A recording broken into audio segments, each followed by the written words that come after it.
Michael, how you doing today? Oh, great, Josh. Looking forward to this.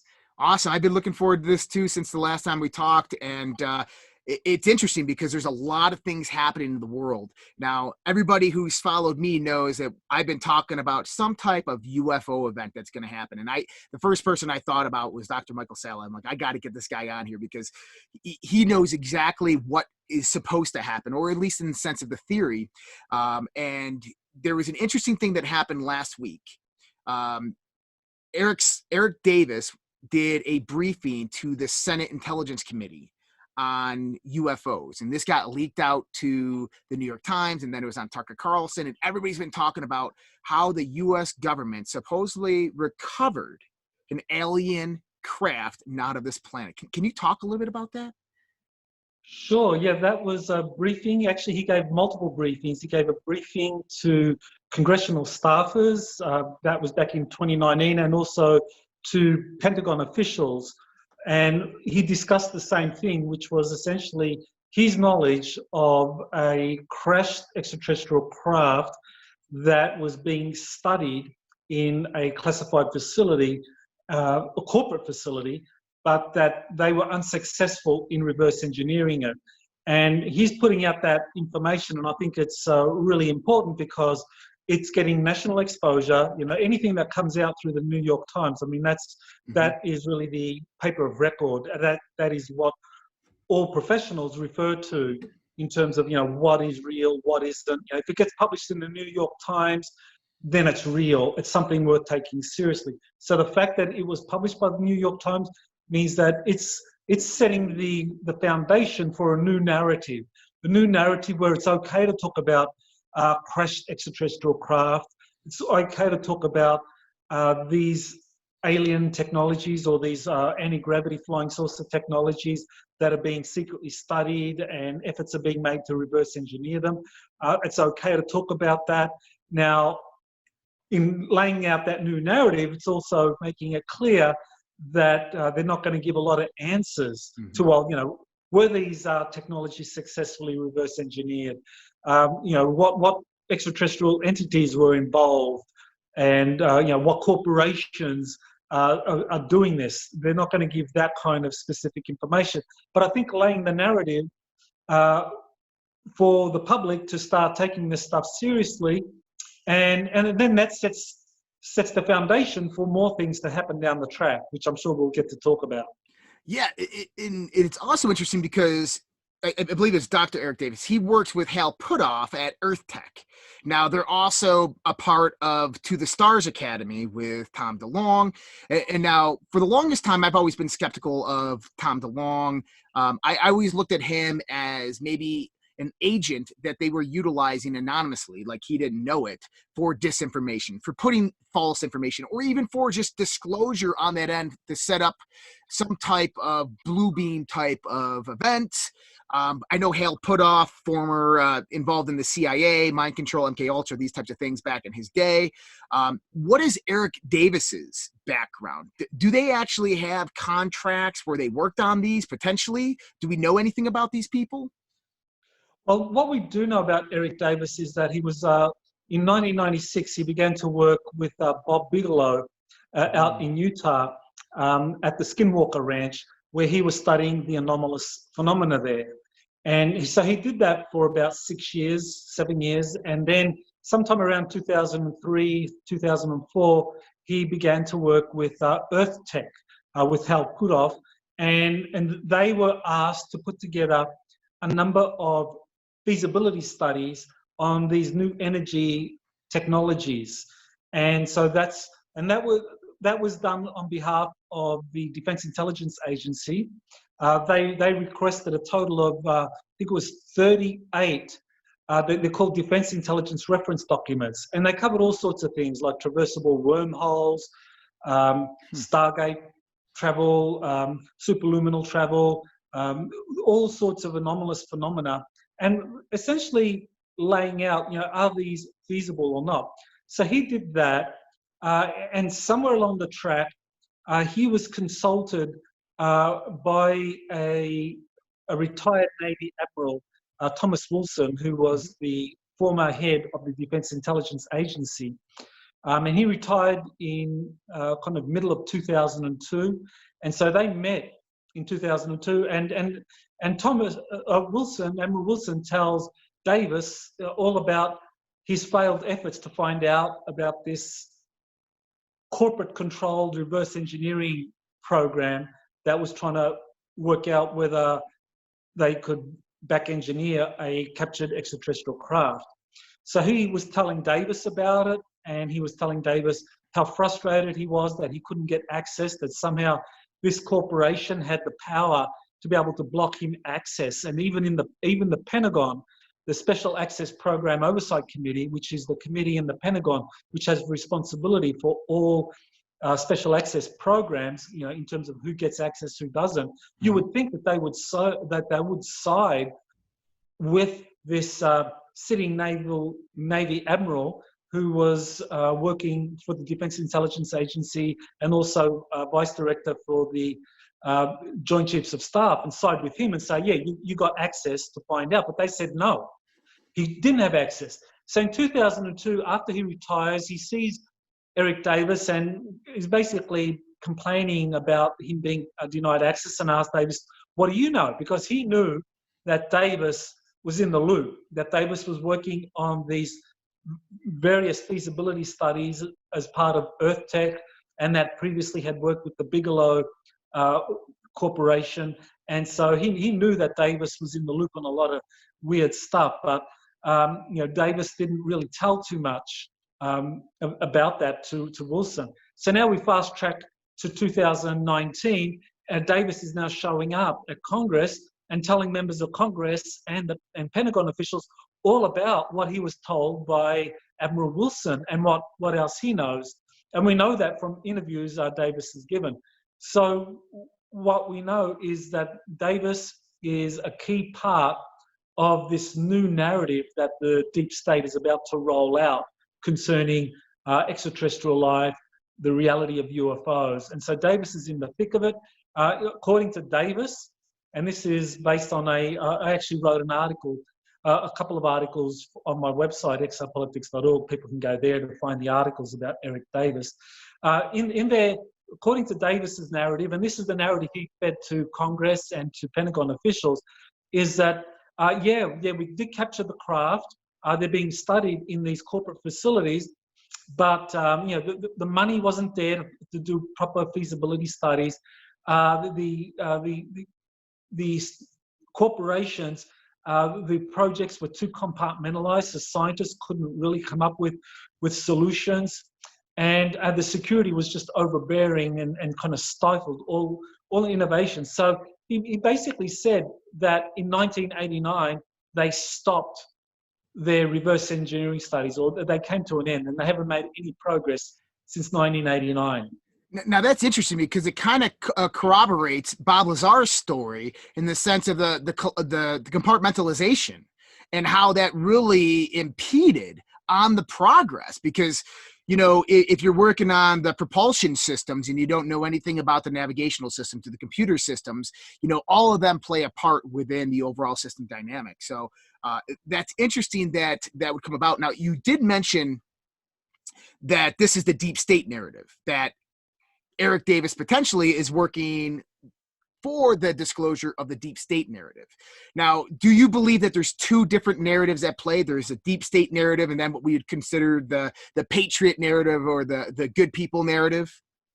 Yeah, definitely. I think that's really important to distinguish between the two. Mm-hmm. As far as I can tell, the deep state narrative is all about trying to steer people down this track of aliens as some kind of mystery, as some kind of enigma.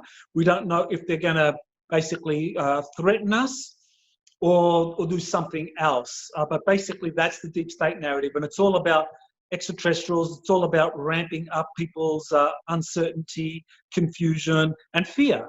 Mm-hmm. Whereas the white hats, their perspective is, no, let's not talk about extraterrestrials. Let's take that off the table. People aren't ready for that. Let's just talk about advanced technologies, anti-gravity, advanced electromagnetic propulsion technologies, new energy technologies, health technologies, things that can kind of help improve the quality of life, and let's release those technologies. Like, for example, there's 5,800 national security orders that are withholding patents. So 5,800 patents applications have been stopped because of national security orders. So under the White Hat's narrative, a lot of these patents will be released, and they will basically lead to revolutionizing the aerospace industry, the health industry, communications. Everything will be revolutionized because these new patents are released. So that's what the White Hats want to do: release the tech, kind of like, and that way elevate the human condition, and then somewhere, just kind of kick the ball down the field in terms of like telling the truth about extraterrestrials. As far as the deep state is concerned, they have the reverse. Don't release any advanced tech. Basically, just ramp up the fear factor and just come out with some false flag alien event. And that's where I think they've laid the foundation. They've got everyone thinking, oh, false flag alien invasion. Oh, the deep state's going to roll out. Extraterrestrials are here to shoot at us, and everyone's ready for that. Yeah, we know that. We're ready for that. It's a lie. But that's all a deception. That's a psyop. What they're really going to roll out is an alien rescue. So you can imagine, the dynamics, the political dynamics of aliens suddenly showing up at the United Nations, at the Vatican, and actually having all of these globalists surrounding the aliens and saying, oh, you guys are here, you're going to help us, recover from the COVID, you're going to help us recover from this economic global collapse, and you're going to help us with all of these crazy nationalists in government, places like the United States.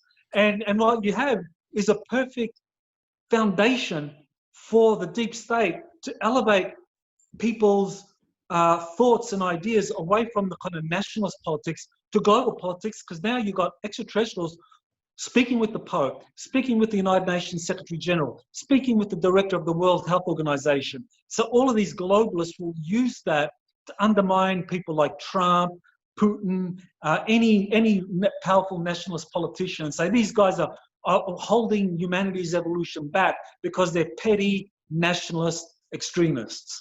Now, couldn't that be a double-edged sword for them, though? Because if we look at it in the sense of the expansiveness of civilization, the moment that event happens, I look at that as what I call the singularity event. The singularity event where our consciousness expands from this small planet Earth and our minute little solar system in this massive expansive universe to we're not alone, and there potentially is billions of civilizations inhabiting just this galaxy alone. And that not only that is this alien race now, if it is really an alien race at that point in time that would come down here, is now they can't just leave us here and say, you have no technology, we'll see you in 10 years or something. It's going to be helping us progress from that point, I would assume. So what are your thoughts on that? Well, I think what would happen is that if this scenario unfolds and you actually have an alien group showing up in some kind of some contrived event and working with major globalists to implement a new world order, what you would have is a kind of surreptitious shift away from kind of democracies to a more kind of globalist institutional structure where countries like China start to set the agenda. And what you would have is the mainstream media, which is controlled by the globalists, spinning things in a way saying that, well, we really need to surrender national sovereignty to globalist institutions, that if we want to be able to kind of like benefit from what the extraterrestrials are offering us, they're telling us that we need to kind of like get out of our tribal nationalist affiliations and embrace globalist institutions. Well, the globalist institutions are all controlled by the deep state. That's the problem. And the United Nations, World Health Organization, even the Vatican, these are all globalist institutions. And we know, from a lot of the information that Q has been releasing and work of researchers going back many decades, that we are talking about very corrupt globalist institutions, and they're doing very dark things.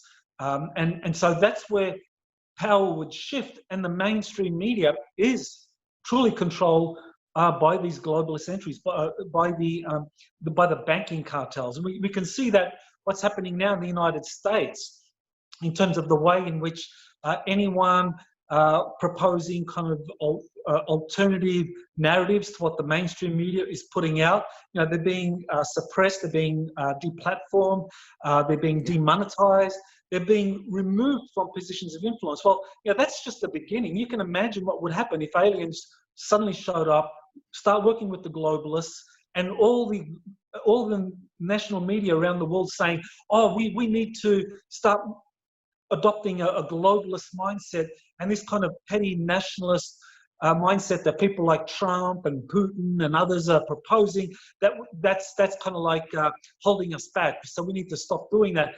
And that would be a really clever way for the globalists to do an end run. And if they did it in time, this is where we get the 2020 election, national elections in November. If they did it soon enough, they might have a chance of undermining this re-election of Trump, which at the moment it looks pretty much a slam dunk that he's going to get re-elected. Yeah. But with this kind of development, anything could happen.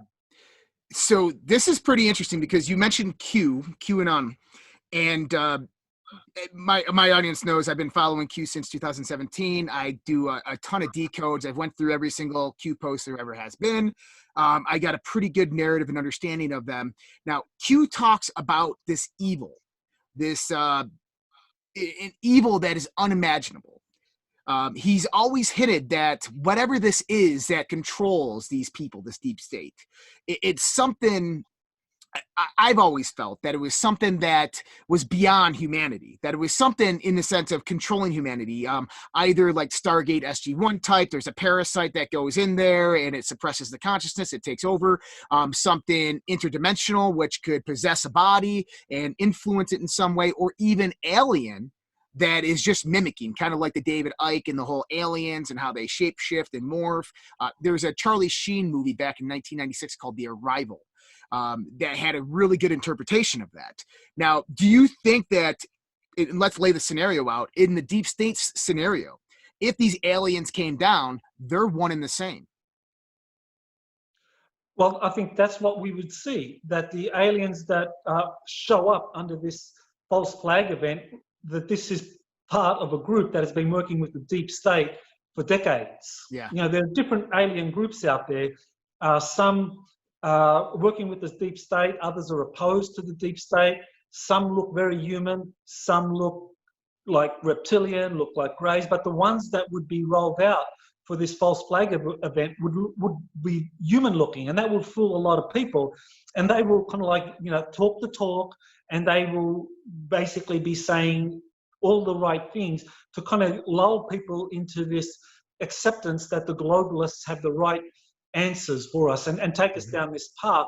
And I think it would be something very much along the lines, I mean, if you saw the series, the V series, that I think would be a really clever way of doing that. I've just rewatched the series, and it has all the elements in there, like of a contrived alien event where the aliens show up to save us, and they do all the right things, help us heal from all of these terrible illnesses, stop all these viruses, and then they began working with the Vatican to help humanity move along, kind of like spiritually. And I think this is all contrived. That it's just a show, and the deep state is very good at doing that. Is contriving events, putting on a good show, having the mainstream media come in and build up that narrative and say that it's the real deal, and those questioning the narrative would be simply excluded from social media. Right now, you can imagine if the aliens show up and the mainstream media starts embracing them, and anyone starts talking about it, well, you'll be labeled a xenophobe. Yep. That's like, well, that Josh is a xenophobe because he's telling people not to trust the aliens. Well, this kind of xenophobia shouldn't be allowed. We need to move into a galactic civilization and so forth. So, this is the way they would spin it. And so I think we really might be facing that. And that is exactly the kind of thing the deep state would pull off. It would create a lot of confusion, pandemonium, and chaos. And I know the white hats are trying to stop that from happening, but the deep state is desperate. Right now, all of their false flag events have crumbled. We're seeing this virus pandemic kind of playing out. Mm-hmm. Seems that countries are starting to get a handle on it. And so now they're ready to roll out the next thing. Well, so if you know from QAnon, 2019 QAnon said that the month of August is typically hot, with hot, H-O-T, all capitalized. And in the last 3 days, we've had over 22 different fires and explosions around the world, which is, I called it the deep state covering their asses, covering their tracks, because something's coming down the line. Now, I want to get into the foundation of what you just talked about, because this goes back a very, very long time. And now I know that we're going to speculate in the sense when we go back more than 5,000 years. I just had Michael Cremo on, and we talked about the extreme evidence for human existence in antiquity, in extreme antiquity, back in 150 million years, 3 billion years, these types of things. Now, I don't think it's any there's any confusion there, that you believe as well that humanity has existed on this planet probably far longer than we could ever imagine.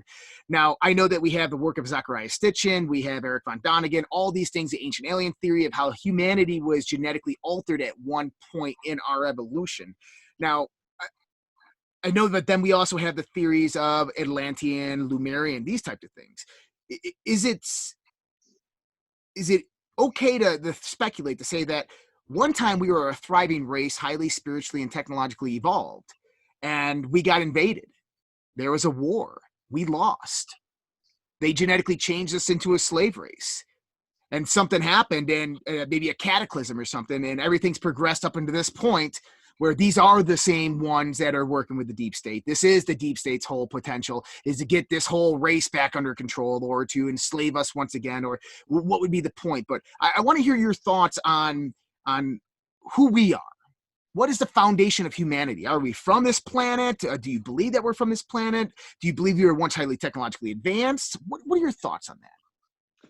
Well, I think that humanity is basically a hybrid species, that over the last 500,000 years, different extraterrestrial civilizations have come along and laid foundations for humanity's evolution, in terms of like lending their own genetics, either tinkering with the local populous hominoids, the early hominids, or having their own people kind of interbreed in some way, or actually establish colonies here. So you could have had a number of situations whereby alien genetics were implanted onto the earth, and over the course of hundreds of thousands of years evolved into the different kind of ethnic groups or subspecies that we see, the red, the yellow, brown, white races all over the planet. That all of these are a product of different extraterrestrial groups inhabiting particular geographical locations. And so as far as my research has shown, there have been roughly 22 different genetic long-term experiments conducted by extraterrestrials, and that the extraterrestrials are still monitoring those experiments, that we are in fact a experiment, a long-term experiment, that the Earth is almost like a simulation, if you like, where all of these groups kind of like come in, lend their genetics, help nurture groups and civilizations in a particular direction, and then watch what happens with the interaction. Kind of like, almost like, my way of rationalizing it all is that the extraterrestrials have almost created humanity as a means of being able to resolve by proxy conflicts that they have not been able to resolve between themselves. So you have all the major groups there that have these long-term galactic conflicts. People have talked about that, the Lyran Wars, the Orion Wars. You hear many references to these ancient wars according to different extraterrestrial contactees. And I think that it's probably because the extraterrestrials have these wars going back millions or many or even billions of years, and they haven't been able to resolve them. So a planet like the Earth comes along. So why not kind of have all of the major extraterrestrial groups that are involved in these galactic conflicts come along, lend their genetics, and see if they could actually resolve things through these human proxies. And to me, that kind of makes sense. That's a crazy theory, but I really like that because it does make sense. If you look at all the different genetic variations that we have within our civilization, if you look at the different expressions of consciousness, I've always considered that the human race is on a radio dial of 100 megahertz all the way up to 105 megahertz, and we're always advancing to 106. But those people at 100 megahertz, they can't understand 106 like the people at 105 can, right?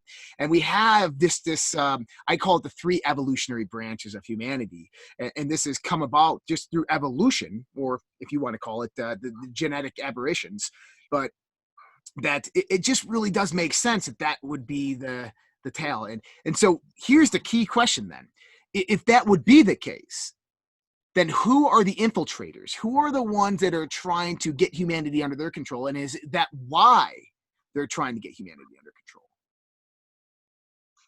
Well, I think this is one of the issues that we see. And I know in terms of the Atlantean civilization, we have quite a bit of information about Atlantis. Mm-hmm. You know, some of it historical. Of course, Plato talked about Atlantis, and so we know there was some event that happened precisely 9,600 BC, which actually corresponds with the end of the Younger Dryas period, where the Ice Age ended. So there was some kind of major event there, and according to the work of Charles Hapgood, we know it was a pole shift, that there was about a 30-degree pole shift, and that moved Antarctica into the present location. That previously Antarctica was in a more temperate location, kind of like similar to where New Zealand is in terms of latitude. But that Antarctica was moved back about 30 degrees, 40 degrees to its present location, and that a civilization there was actually buried under the ice. Now, one of the things we know from other sources is that Atlantis, during its final days, was infiltrated, that it wasn't invaded, that Atlantis had reached a very high level of technological sophistication, kind of similar to us, probably a little more advanced than ours, because they seem to be able to use crystal technologies much better than we can. So the Atlanteans were using crystal technologies, for things like creating a harmonic resonance where you can like vocalize and things will levitate, kind of like you've heard of Edward Leadskillian and the Coral Castles, that kind of thing, where he was doing it through tones. You could make something, once you identify the frequency, you can make something levitate. So that's how they built the pyramids. So this was Atlantean technology. Now, what we know from multiple sources is that Atlantis wasn't invaded, it was infiltrated by a group called the Sons of Belial, which today we would identify as Satanists. That these are kind of like Satanists working with groups of very regressive extraterrestrials that infiltrated and undermined that civilization and took Atlantis from this very noble pursuit of technological development while also developing a very high level of consciousness to becoming basically like this imperialistic power. And that's what Plato talked about. Plato talked about this imperialistic power that fought against the ancient Greeks. So we know that Atlantis was corrupted, but we know from other sources, people like Edgar Cayce, the Law of One material, that Atlantis, and that there's multiple sources I can talk about, that Atlantis was infiltrated and corrupted and went onto these imperialistic wars, and then everything went south, and that the Earth herself, because the Earth is a living, conscious entity, it created a pole shift and buried Atlantis under the ice. And so we start over again. Now, it's interesting because if we go back to around that same time frame, we have the writings of the Mahabharata, right? The grand epic of India. We talk about Rama in the wars in the skies with their ships of clouds and their lightning being shot across each other. So really interesting in the sense that there's collaborative evidence pointing back towards that. I know the Edgar Casey stuff very well. So we have this plot. So what probably could have happened then is if we see that Atlantis shifts, and this was not something that happened over days. This was an instantaneous and almost instant shift, if I'm correct. Correct on that? Well, there was an infiltration. There was a process. Like Atlantis, probably over 100 years or something, was gradually infiltrated by the sons of Belial, and these corrupt Satanists took senior positions and gradually got more power and then corrupted the Atlantean civilization through those positions. But the continental shift from the pole shift, the actual continental shift was not something that happened in a migration of a few days. It was instant. Right. Yes. That's what Charles Hapgood talked about. That happened within hours. Like you just have this tremendous pole shift where the Earth's axis of rotation, the geophysical poles actually move anywhere up to 40 degrees. There's a debate out there at the moment. I don't know if you've covered this. Ben Davidson, he's come out with a series of articles saying that Hapgood was actually disinformation. He was a CIA asset, and that the real pole shift was more like 90 degrees, not 40 degrees. But I don't believe that. I think Davidson is wrong there, and I can kind of give an explanation for that. But I think Hapgood's theory was correct. Hapgood was supported by Einstein, and the geological record supports the idea that Atlantis, over the last 100,000 years, has moved relative to the South Pole anywhere from 20 to 40 degrees over these successive periods. And so there's a really good book, Atlantis Under the Ice, authored by Ranflam Ath, where he actually lays out, where Atlantis was, like a pole shifts that occurred at 90,000 BC, 50,000 BC, kind of 9,000 BC, and so forth. Wow, that's pretty crazy. Now, what we have to understand as well, and this goes, I guess, in the sense of the biblical times, is that if a pole shift occurred at that magnitude, 30-degree pole shift, instantaneously on planet Earth, you would have the ocean waters flooding every major coastal land to where 85% of the population on the planet would be wiped out. Well, that's right. All the people that live in coastal cities would be wiped out. Everyone living in the interior would survive. So if this happened now, if we had, and indications are that we are likely to have a pole shift anywhere over the next 10 years, that there's going to be some series of cataclysmic events and a pole shift will emerge at the one end of it, that it will be something in that 20-degree, 30-degree range. And that would mean that all the coastal cities would vanish. But the interior cities, cities like, say, Denver, Colorado, that would survive. That makes sense now why the US military has poured so many resources into Colorado, because Colorado is ideal in terms of surviving or riding out a pole shift of that magnitude. And all the other places that are at high elevations would ride out, but of course all of the coastal cities would be wiped out. So I'll let you in on a little secret. I live in Denver, Colorado, but I got here. I tell people I got here by accident. I didn't. So a good friend of mine, we were creating a business plan in Washington, D.C. at the time. This was back in circa 2010, right when I was getting out of the Navy. And I've had communications my whole life, whether they're higher spiritual consciousness, whether they're extraterrestrial, I don't know, right? I know how they appear to me and what they come as. But it told me to get to high ground. Move somewhere very, very safe and secure. And it showed me the middle of the United States. And my best friend lived here in Denver, Colorado.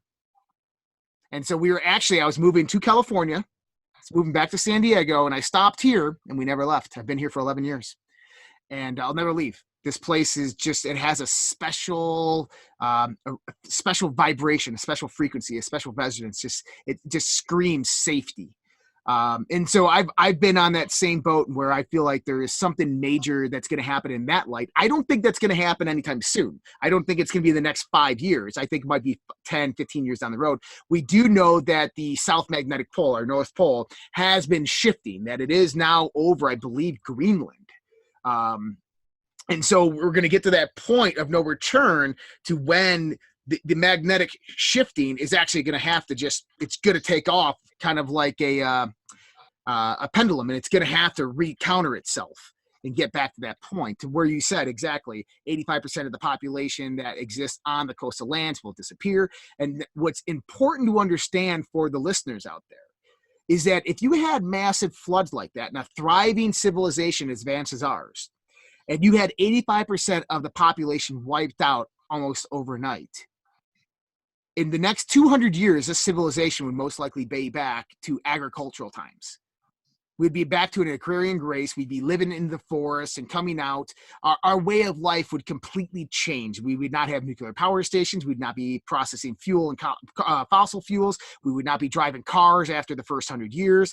Buildings and houses would all decay and go away because we don't have the infrastructure to sustain it. The Discovery Channel or History Channel did a good show about that, After Earth, and they talked about exactly this. And so if this did happen in the past, we would never know. So very interesting that's coming like that. So now this sets us up to the counter action, the white hats action. So what do you think? Because we have this foundation built of what has happened, why we are where we're at, who we are, where we come from, where we're at, the ploy that's being designed by the deep state, the globalists, if we want to call them that. And now we have the white hats. So what is the white hats plan in your mind to counteract this, or to even to just stop it from happening in its totality? Well, I think the white hats are doing is releasing the information about what's really going down, exposing the plans of the deep state, and really getting, especially the patriots, the patriot movement, getting them to calm down, telling them, look, the deep state is doing this. They're contriving these race riots. They want to create chaos. They want the US to descend into kind of like violent fighting. So don't get suckered into it.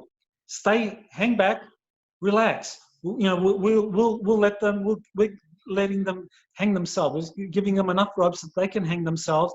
The Department of Justice will kind of come in and arrest the ringleaders, and then the military is going to come in and get some of the people involved in treason, and so it's all going to be done lawfully and through that process. So just relax. And I think that's why we're not seeing fighting in American cities now. Because, they're burning flags, they're attacking police, they're attacking federal institutions.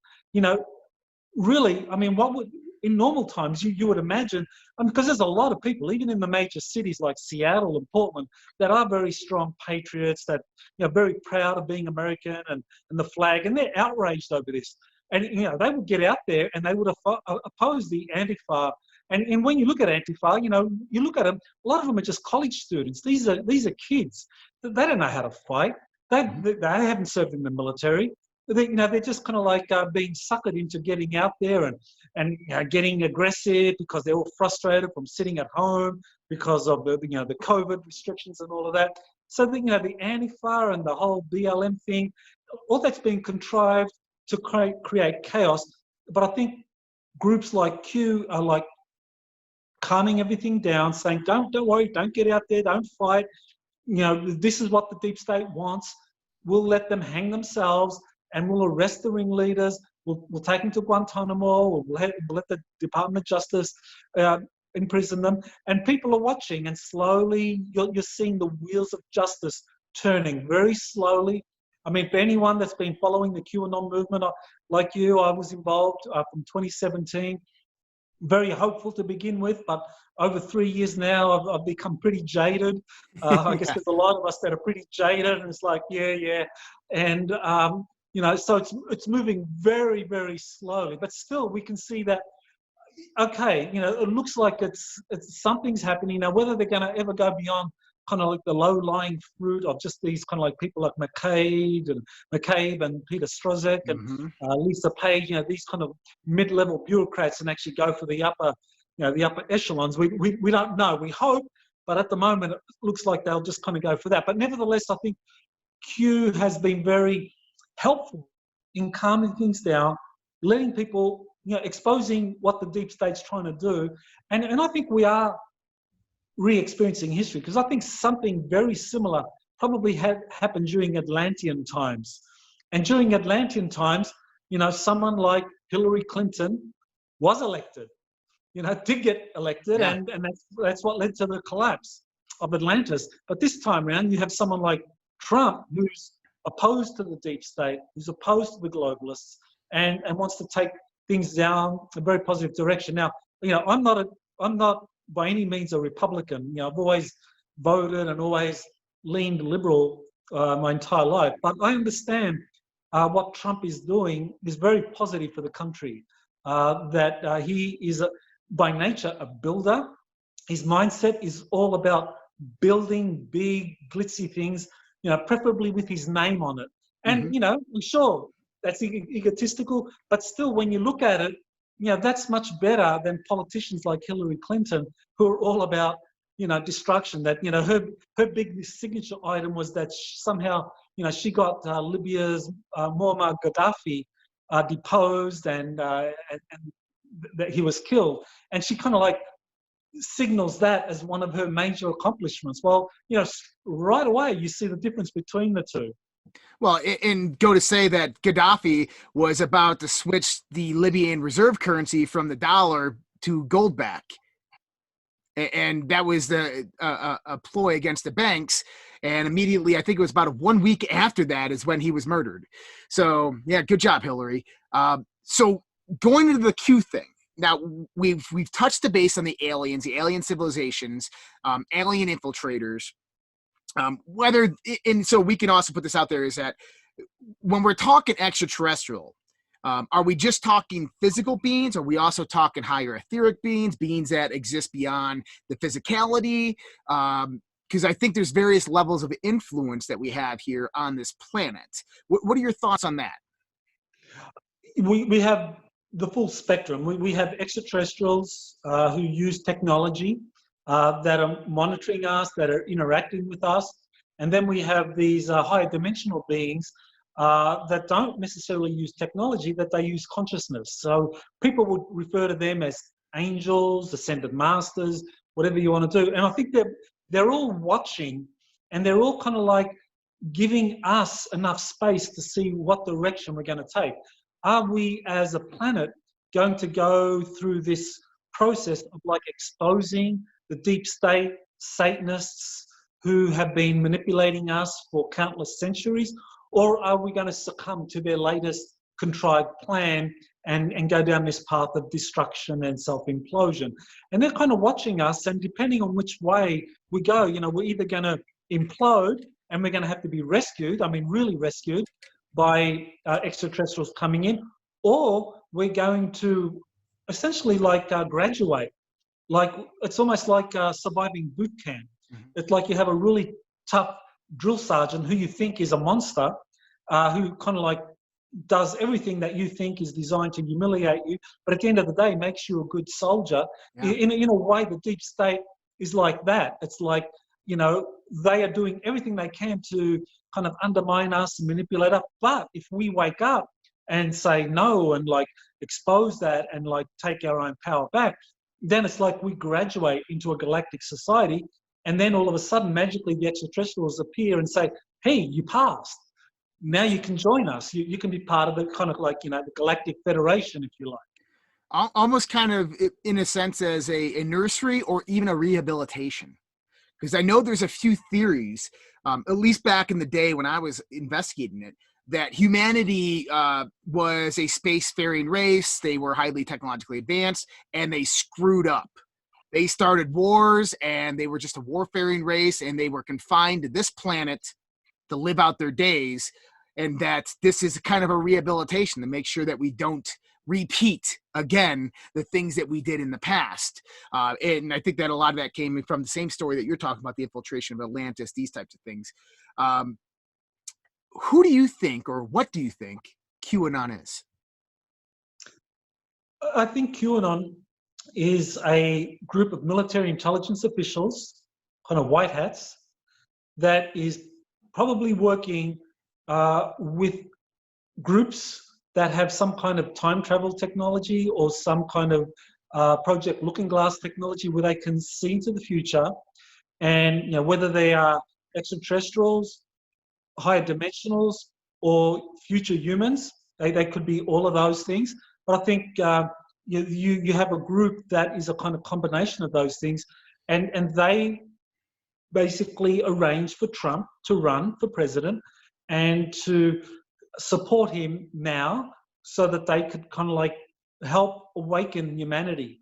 And I think the Q movement is a genuine awakening, because while on the one hand, you look at all of the information that's come out and the kind of expectations that it's generated, that the deep state's going to be exposed and arrested, and we're going to have a new kind of like society emerging out of all of that, that hasn't panned out. But the thing that has happened is that the information's gotten out there and people have run with it. They've resonated with it. They've formed Q support groups all over the planet. So it's become a global movement where people have adopted the same narrative that they largely accept. Even the major media now has, while they critique the narrative, they still give it legitimacy in the sense that they identify the narrative, and the narrative is that you have this globalist satanic group that use pedophilia to compromise politicians and to blackmail them and to control political institutions and to do the same for financial and religious and other cultural institutions. So that's the concept which is now being increasingly adopted by the Q movement.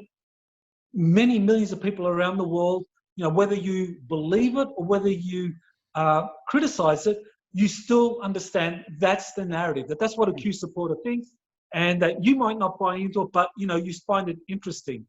And I think that's been a really incredible accomplishment, because I remember years ago when I was doing my exopolitics research, I came across this book called The Franklin Cover-Up. I don't know if you ever came across it. It was by John DeCamp. He was a politician for the state of Nebraska, and he talked about this. He did an investigation. He exposed how there was this corrupt satanic group that were using children from Boys Town, Nebraska, to basically compromise politicians in these sexual trysts that were filmed and then used to blackmail politicians. No one really paid attention because people weren't ready for it. That happened kind of like in the that happened in the 1990s. Well, now 20 years later, people are ready for it. Now, it's interesting because I know there was, I believe it was Senator Allen Senator Allen? Forgetting his name. He wrote a book back in the 70s called None Dare Call It a Conspiracy.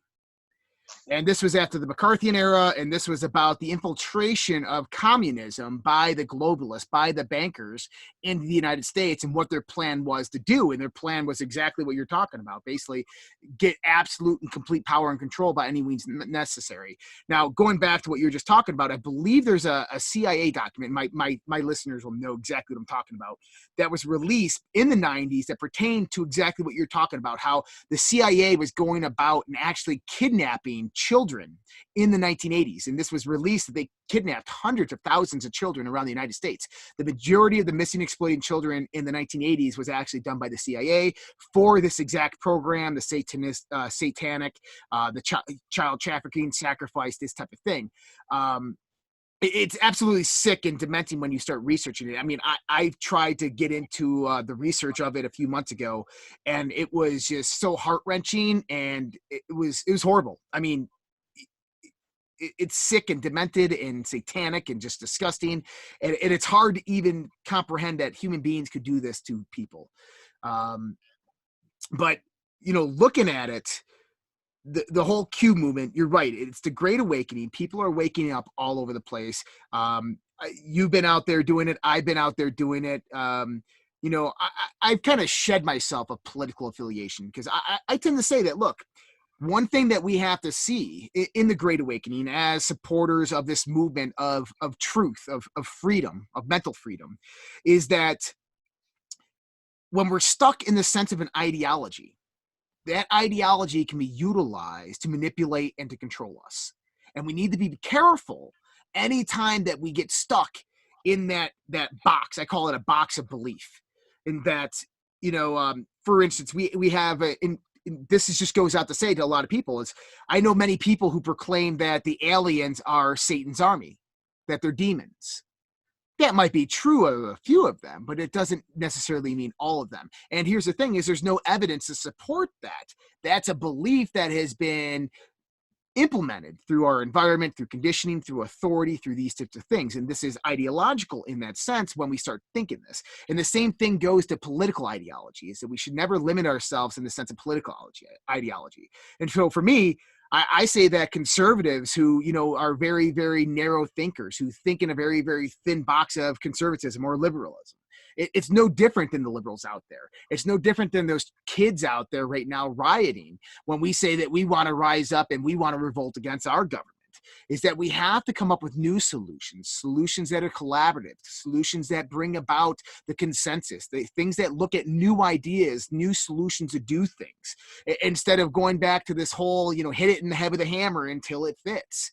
I think you feel the same way, is that we have to shed this old mentality of what human beings are, of who human beings are, and start moving into this new expanded view of consciousness where, you know, it's all about this relationship and communication amongst who we really and truly are. I totally agree with you, Josh. I know that's the big challenge is, you know, how do you bridge this political divide between liberals and the patriot movement? You know, how do you kind of like bridge that very powerful kind of division and the anger and the antipathy that's out there?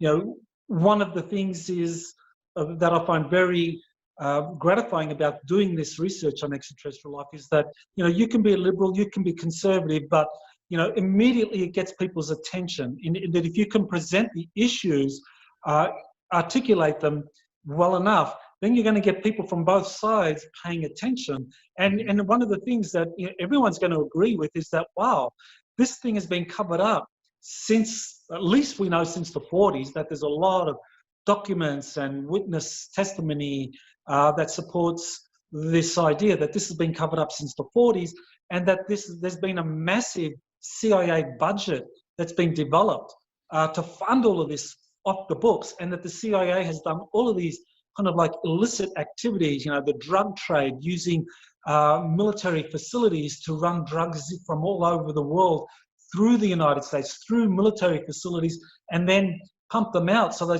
they could raise $1 trillion. Now, one of the early papers I did back in 2004, I call it the Black Budget Report. Mm-hmm. And basically what I did was I used Inspector General reports from the DOD, and that identified that in the years from 1997, 98, 99, that you had an average of $1.7 trillion a year that couldn't be accounted for. $1.7 trillion a year that couldn't be accounted for. So, and that kind of panned out with some of the estimates that insiders were saying, that there was $1 trillion a year that was being spent on the black budget. Well, if you think about it, in the year 2000, the Pentagon budget was around $300 billion. Mm-hmm. So if in the year 2000, if the black budget generated by the CIA using all of these illicit activities was $1 trillion, and the Pentagon was running, it was actually getting 300,000 through appropriations through Congress. Well, you could see that the real deal was actually what was happening in the black projects being run by the CIA. And I think as whether it's a liberal, whether it's a patriot, Republican, you know, when this information is presented to people, I think they're smart enough to realize that, well, if you have a massive network of programs, projects being run off the book with no transparency, zero accountability by these very disreputable characters, CIA black operatives and counterintelligence division using the drug trade and kind of like even like these satanic movements to raise enormous funds of money to fund these black programs, then that's a big problem. And I think that's something that everyone can accept. And so maybe that's hopefully where you can actually bridge this big kind of political divide between liberals and conservatives, that all of them will understand that, hey, this has to stop. And we have to expose what's been going on, and that the institutions behind this need to be exposed. And of course, that takes us to the CIA, the international banking cartels, the Rothschilds, the drug lords, all of those things that are involved in these black budget illicit funding activities. So there's a question, and many people think that something major is going to happen before the election. Q has told us that the deep state has planned something called the September event. And then we also know that we have the Red October event in October. Trump said, I believe it was the week of July 16th, he said 8 weeks, then something unbelievable, incomprehensible, something you've never seen before. A few times he had mentioned talking about aircraft. He goes, we have the most advanced aircraft, things that you can never even believe, things that you've never seen before in your life. What do you think that they're all hinting towards? What do you think is the deep state ploy? And what do you think is the white hat ploy that's going to happen before November? Speculation, but what do you think? As far as the deep state is concerned, I think they're going to roll out some kind of contrived alien event. So some sort of false flag event. Now, a lot of people are expecting a false flag alien invasion. I think it's going to be something along the lines of a kind of false flag alien rescue. Okay. And that's going to involve globalist institutions. And I think we talked about that a little bit earlier. So how would the white hats, the patriots, counter that? I think what the white hats are going to do is roll out a lot of these advanced technologies. Now, one of the things that I've heard from one of my sources is that Trump has been briefed that the Roswell craft was captured, that it was an actual otherworldly or non-earthly technology, but it actually came from the future, that these are time travelers from the future, and that they somehow crashed or contrived for one of their craft to crash in 1947 at the Roswell event, hoping that we would be able to basically reverse engineer it and speed along our technological development. Precisely what Philip Corso described in his book, The Day After Roswell, that this was actually planned by the future humans. So it was like, you to speed up humanity's evolution, you go back in time, you basically crash land a future spacecraft back then, and humanity kind of like looks at this and says, what are all these, what we now know as fiber optic cables and this kind of special metal and lasers and all of that thing, and so it's all reverse engineered, and I think this is what I believe Trump has been briefed, that Roswell involved time travelers from the future, and that Trump is on the verge of making an announcement. And of course, he did that interview with his son, Don Jr., just I think about a month ago, where he was asked point blank, what do you think was happening with Roswell? And Trump said, well, that's very interesting. Yep, that's exactly. very interesting. And then he looked behind him and says, do we have something coming out with that? We'll have to talk about it. I think we might have something on that.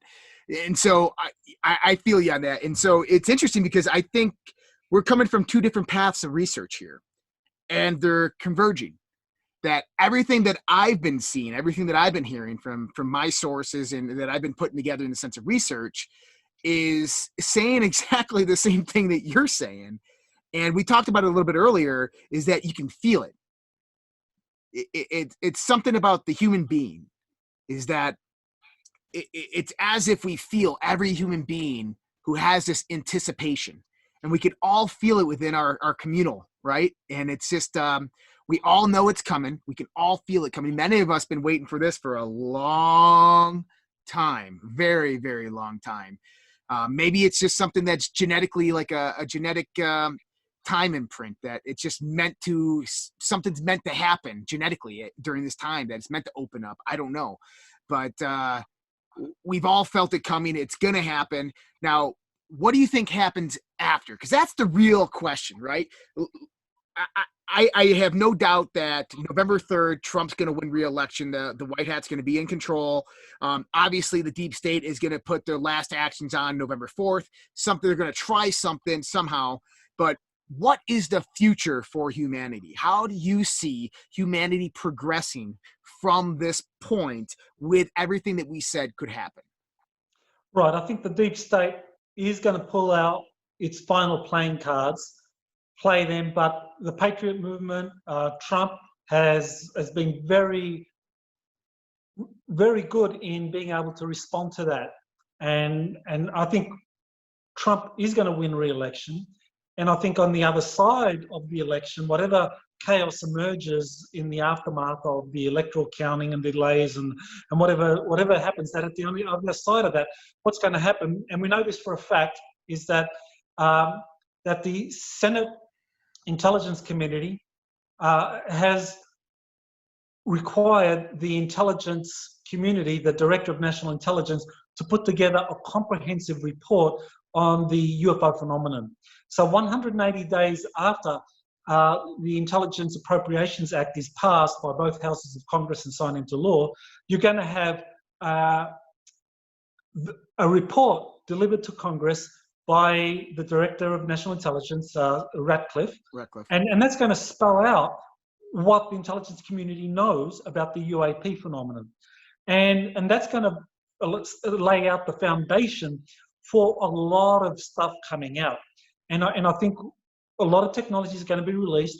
You're going to have these national security orders that have been holding back the release of a lot of these advanced technologies being withheld. You're going to have people like Elon Musk being given the green light to, like, okay, we know you're really good at fast tracking technological innovation in the aerospace industry. We want you to fast track the development of electromagnetically propelled spacecraft for the commercial industry.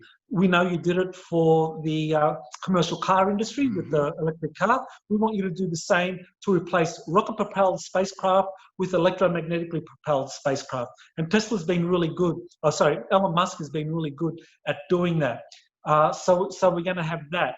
And we are going to have Space Force being empowered. We're going to have more and more resources poured into Space Force. Now, Space Force is very important for humanity.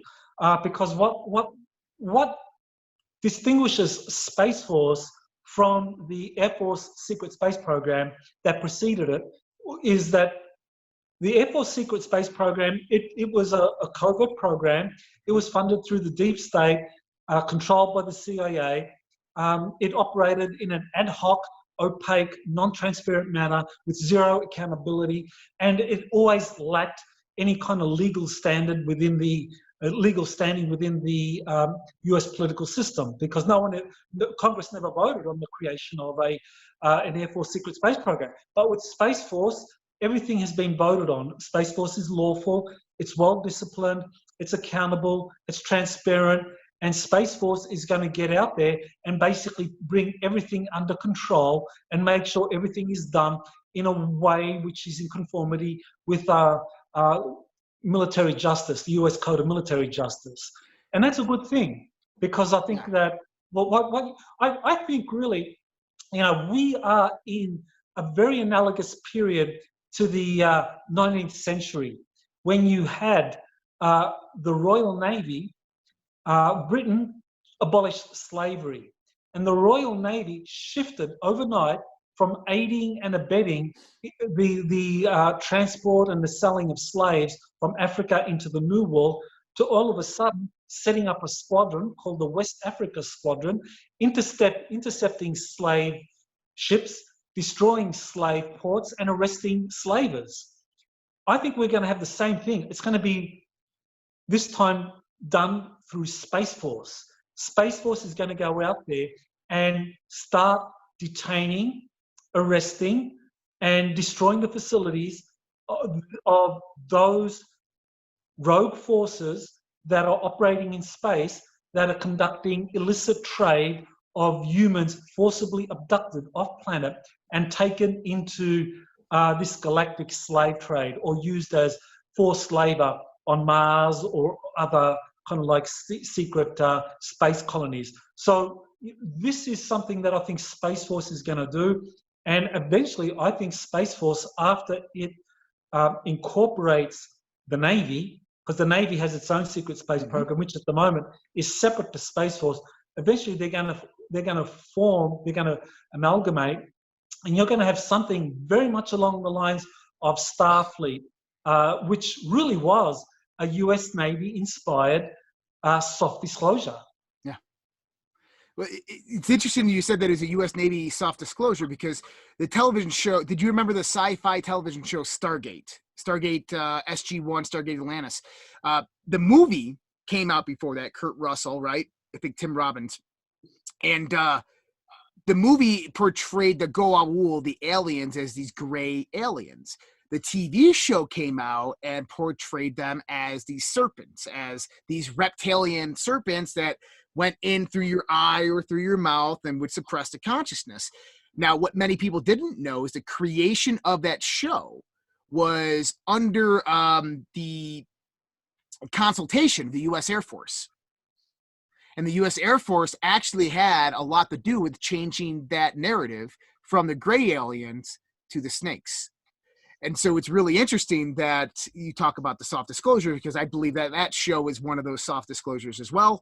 Now, you just touched on a few things that I think I'm not new to, but some of the listeners here might be new to, is that off-planet human trafficking, sex trafficking, sacrifice, slavery, off-world colonies, secret space war, moon, Mars, these types of things. Can you talk a little bit on that? Sure. Well, a lot of this is predicated on the idea that there was a German breakaway colony that was established in Antarctica during the Second World War. And there's quite a bit of history to this, and I wrote a book called Antarctica's Hidden History, so I kind of lay it out in there. So if you want to get, if any of your listeners want to get more details, but the idea is that in this breakaway colony, the Germans maintained the slave labor practices that have been adopted by the Nazis. That in Nazi Germany, the major corporations adopted slavery as a method used in the means of production. That was something that they adopted. And what was very interesting, that the Nazis actually did set up a blueprint for a post-war order where Nazi Germany won the war, where they would continue this, to use slavery as an institution for developing advanced technologies. So this is actually spelled out in a book called Infiltration by the former head of the Nazi armaments industry, Albert Speer. So he wrote a book explaining this was the plan that Nazi Germany had for after they won the war, because they thought they were going to win the war, that they were going to implement slavery, and they thought that that was how they would eventually defeat the United States, because they thought they would win the war in Europe, there would be some sort of coexistence with the United States, and then eventually, through their slave owning and producing factories, that they would be able to outproduce and eventually defeat the United States. So that was the plan. What people don't understand is that that plan was actually implemented in Antarctica. So slavery was implemented in Antarctica. The Nazis, or the German breakaway colony in Antarctica, adopted slave labor, and they were able to build out a very powerful industrial base in Antarctica, where they were building these advanced spacecraft that they used to establish colonies on Mars, the asteroid belt, planetoids like Ceres, and some of the moons of Jupiter and Saturn. And so that's been going on for some time, and that the Nazis have been using slave labor for that. And we know that US corporations were involved in that they helped German corporations in building these huge facilities in Antarctica to build these craft, and slave labor was used for that. And so we know that this was something that was aligned with Nazi ideology and philosophy, and so they exported that out into space.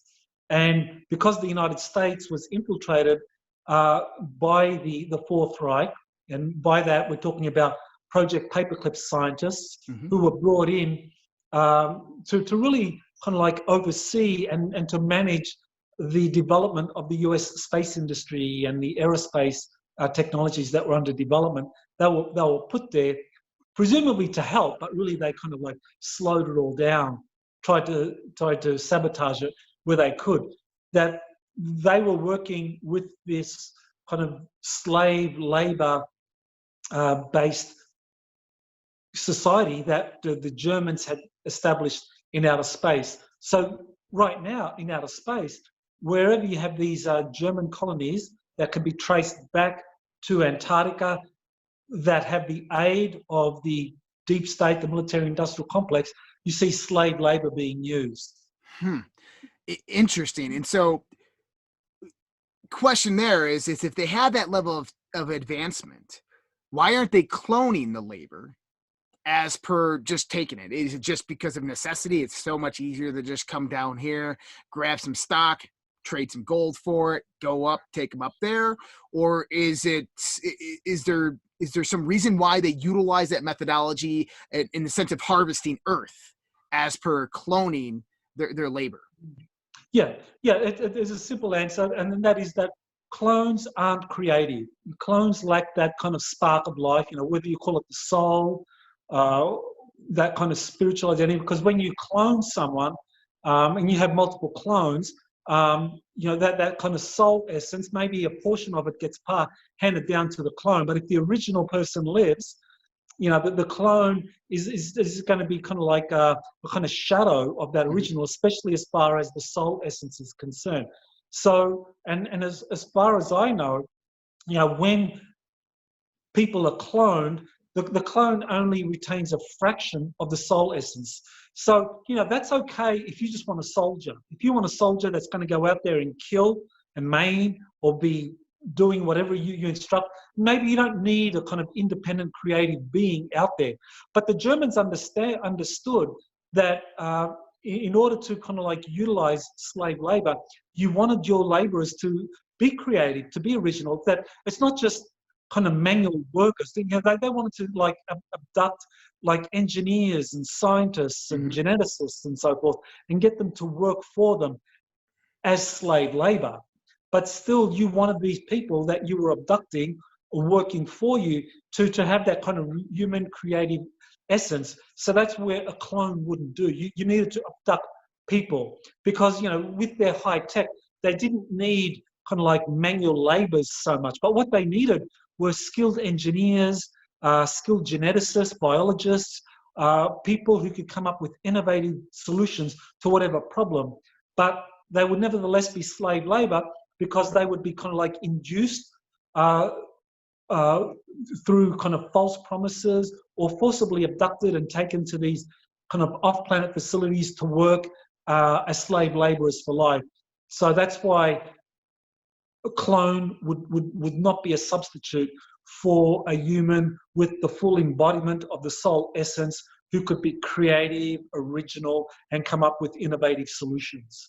Very interesting. And so this offshoot, this secret space civilization that's out there inhabiting these different moons and planets, these are the same ones that we consider the deep state. These are the same ones that have infiltrated every level. These are the same ones that are going to perform this whole alien event. So this is the Vril Society, in a sense.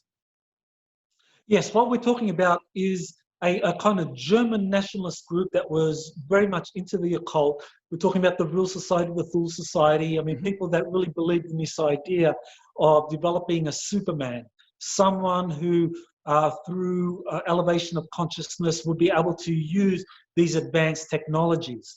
Now, these German nationalists did have genuine differences with the deep state. And by the deep state, we're talking about what QAnon has described as that kind of triad of the Rothschilds, the Soros group, previously the Rockefellers, and the Saudis.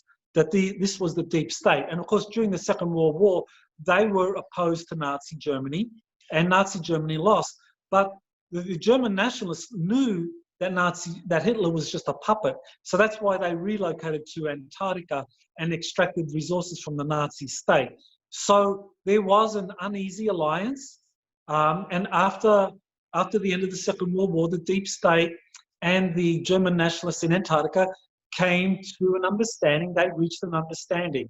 But right now, what you have in space is you have multiple space programs. You have this German breakaway group. Then you have a transnational group on Earth, which truly is controlled by the deep state. And this involves transnational corporations. We're talking about, big organizations like EG&G, Bechtel, General Dynamics, Lockheed Martin, Northrop Grumman, all of these major aerospace corporations and major engineering corporations, that they are all involved in this transnational group that has created a secret space program, and that's controlled by the deep state. And of course, then you have the Satanists and all of that, and they are another group. They don't necessarily control the space program. The Satanists are all about kind of like dumbing down human consciousness, just kind of traumatizing people, lowering the consciousness, because that makes it easier to manipulate and control humanity. And then, of course, you have the White Hats, who have their own secret space programs, the Navy in particular, that's been working with positive extraterrestrial groups since the 1940s and 50s. So the Navy space program truly is one where we can hope humanity is going to be given significant help in the future. But right now, we're not hearing too much about that.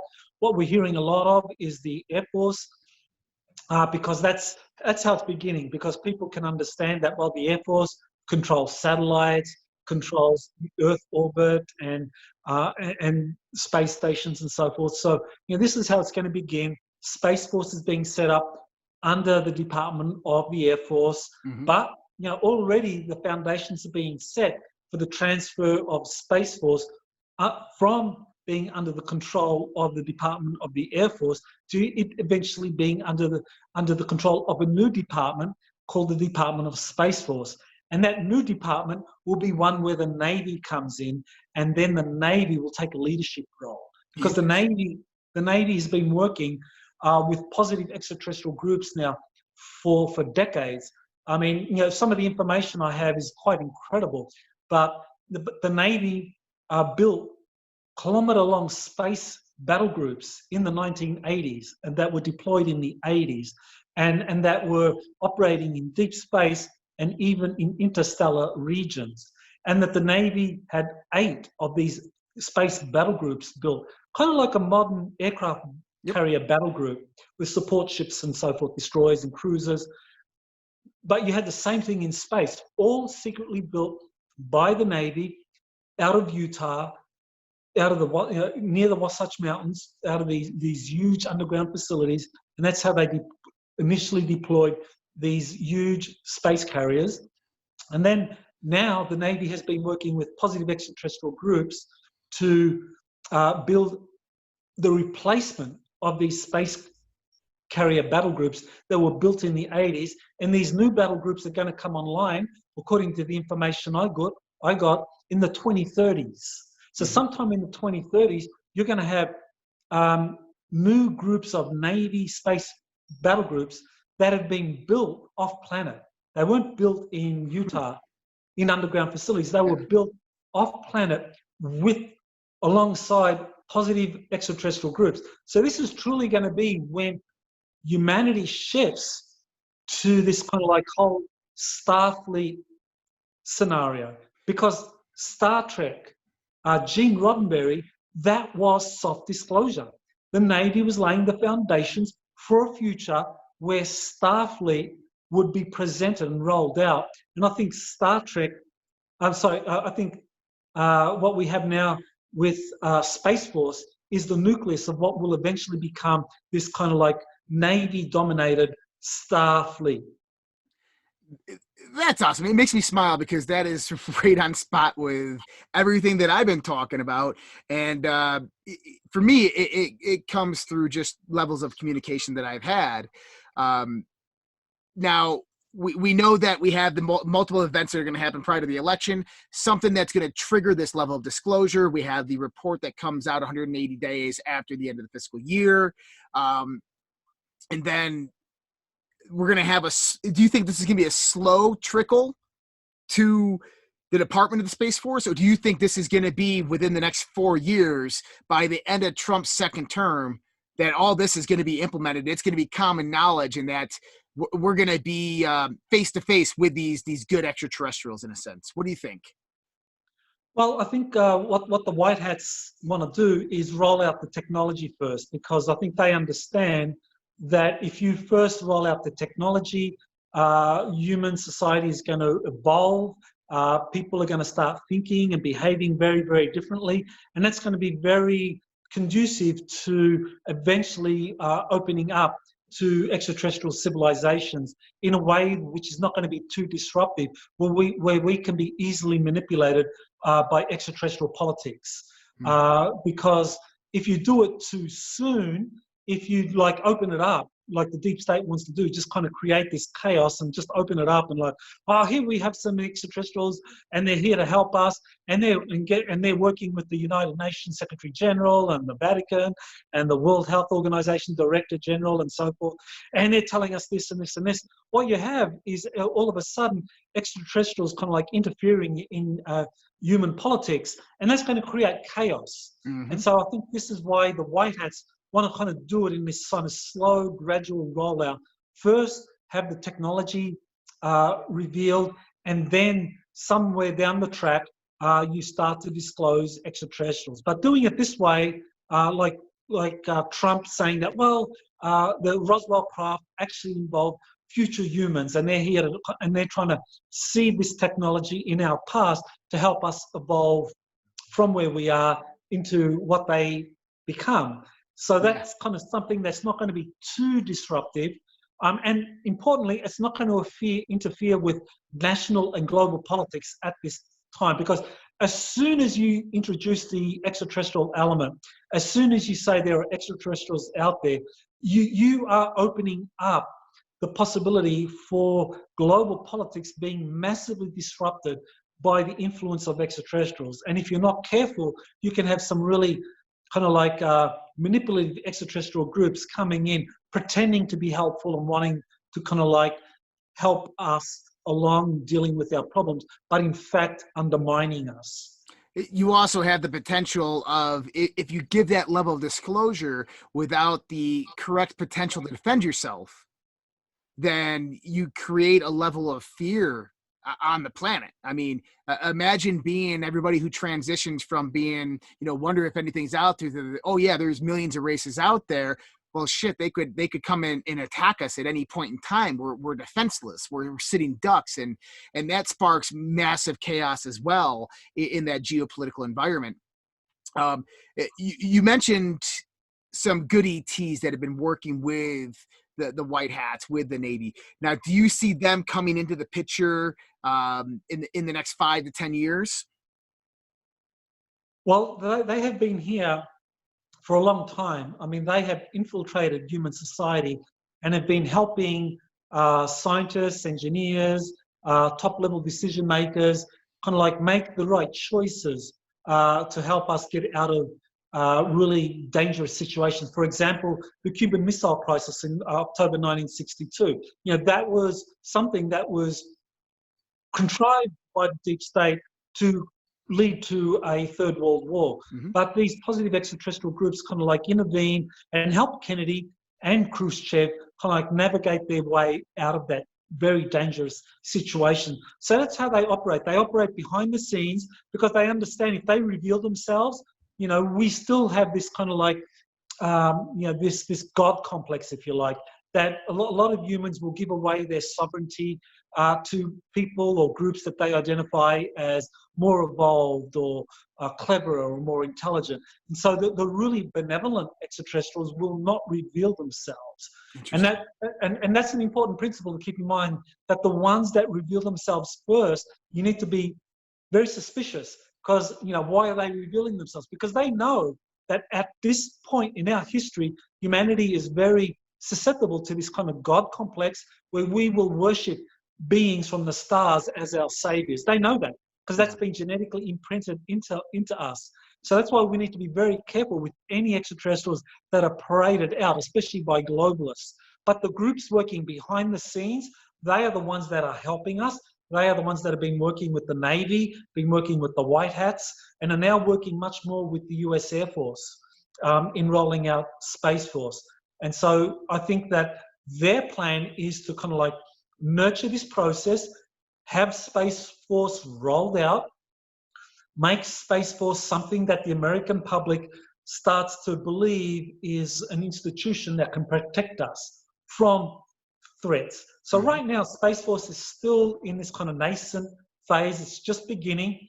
But in 3-4 years down the track, when some of these technologies that the Air Force Secret Space Program secretly developed and deployed are handed off to Space Force, and Space Force starts showing off their new anti-gravity vehicles that are using kind of torsion field physics and anti-gravity principles and kind of new energy principles that have these incredible kind of electrical storage devices, room temperature superconductors, that sort of thing. Nuclear reactors. There was these patents that were released by a Navy scientist, Cesar Salvador Payes, that kind of describe all of that. The public's going to feel protected, that Space Force can protect us from any hostile threat out there. And then that's establishes the foundation for, okay, now we can go to the next step. Let's introduce the extraterrestrials, and we're going to introduce them not as beings who are here to invade us or save us, but as kind of like equals, that they're here and kind of like that, yes, that they're here to kind of invite us to join the Galactic Federation. Yep, the Vulcans, the whole Vulcan theory, right? They come around at the same time that we developed light travel, and they said, hey, welcome to the galaxy. Let's let me introduce you to the Galactic Council, and we'll just take it from there. Very cool, Michael. I this was awesome. I'm glad you took the time to spend with us. What do you have going on with everything over at Exopolitics? Do you have anything coming up? Any books? Any webinars? Right. I have two webinars coming up on August 22nd, August 23rd. The first one's going to be on full disclosure versus limited hangouts, where I'm going to go into this whole scenario that I've been describing about, different narratives that the deep state and the White Hats are putting out. The next day, I'll be another webinar where I'll do a Q&A for people that are very interested. On August 29, I'm going to be doing a joint webinar with John D'Souza and Laura Eisenhower on exopolitics and 2021 predictions. So those are some of the things I've got for the rest of the month. But definitely just I recommend people go to my website, exopolitics.org. I try and put out a new article every week. And I just put out an article this morning where I'm talking about some of the most recent developments concerning Space Force. They put out their what they call it their doctrine, their kind of like apex doctrine for how they're going to self-identify and operate in space. So just go to my website and you can read all about it there. So yeah, thanks for having me, Josh. It was really enjoyed our conversation. Thank you, Michael. I appreciate that. Hey, everybody, we have Michael all linked up below. You can find all of his webinars, links directly to his website and everything that he has going on. Michael, once again, thank you so much. We're going to have you back on here very shortly. You take care, and we'll talk to you soon, my friend. Aloha. All right. Cool.